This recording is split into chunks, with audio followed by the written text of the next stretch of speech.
एक बार एक जंगल में 4 साधुओं ने 21 दिन कंटिन्यू साधना करने का सोचा। चारों की अनुमति से उन्होंने साधना करना शुरू किया और उन्होंने साधना शुरू करने से पहले पीपल के झाड़ के नीचे अपनी साधना के लिए एक दिया जलाया और उसके सामने चारों साधु साधना करने के लिए बैठ गए। 2 दिन लगातार साधना करने के बाद अचानक से तूफान आता है और दिया बुझ जाता है।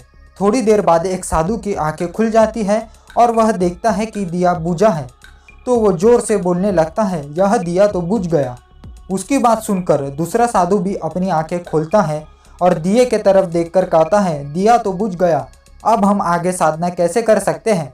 यह दोनों साधु आपस में बात कर ही रहे थे तो इनकी आवाज़ तीसरे साधु ने सुन लिया और कहने लगा, हमें 21 दिन लगातार बात नहीं करनी थी और हमने यह प्रण लिया था और तुम दोनों के कारण ये प्रण भी टूट गया। यह बात सुनकर चौथा साधु भी अपनी आंखें खोलता है और तीनों साधुओं के तरफ देखकर जोर जोर से हंसने लगता है और हंसते हंसते कहता है, तुम तीनों ने एक दूसरे से बात करके अपना प्रण तोड़ दिया, सिर्फ मैं ही हूँ जिसने अपना प्रण नहीं तोड़ा।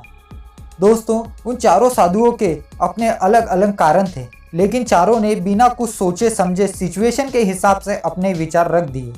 चारों में से एक भी साधु ने इस सिचुएशन को सुधारने का प्रयास भी नहीं किया और जब चारों बातें कर रहे थे तो उन्हें वहां थोड़े दूर पर एक बुजुर्ग साधु दिखाई दिया जो कि वहां साधना कर रहा था।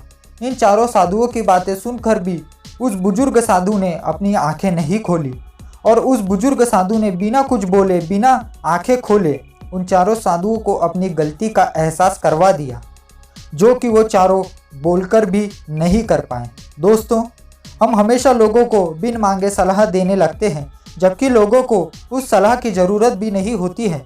एक समझदार व्यक्ति कभी भी लोगों को बिन मांगे सलाह नहीं देता है, क्योंकि एक समझदार व्यक्ति जानता है बिन मांगी सलाह देने का कोई मतलब नहीं है, इससे उसका ही समय बर्बाद होगा, क्योंकि सामने वाला व्यक्ति कभी भी उस सलाह को नहीं मानने वाला। लेकिन आज के युग में हर व्यक्ति दूसरे व्यक्ति को समझाने और सिखाने के पीछे लगा रहता है।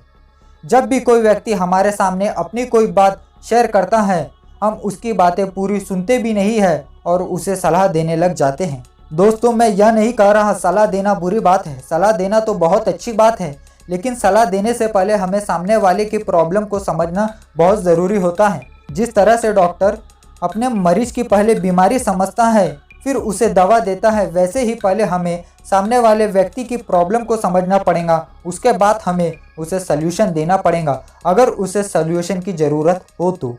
क्योंकि कभी कभी व्यक्ति अपनी प्रॉब्लम का सल्यूशन नहीं चाहता है, वो चाहता है कि सामने वाला बस उसकी प्रॉब्लम को समझे। क्योंकि दोस्तों, एक बात हमेशा याद रखना, भगवान ने हमें 2 कान दिए हैं, 2 नाक के छिद्र भी दिए हैं, 2 हाथ भी दिए हैं मेहनत करने के लिए, लेकिन जीभ एक ही दिए है और उसके बाजू भी नुकीले बने दांत दिए हैं उनकी रक्षा करने के लिए। कभी सोचा है ऐसा क्यों? क्योंकि शब्द और शब्दों का उपयोग मनुष्य का सबसे बड़ा शस्त्र है, जिसका उपयोग जितना सोच समझ कर किया जाए उतना अच्छा है।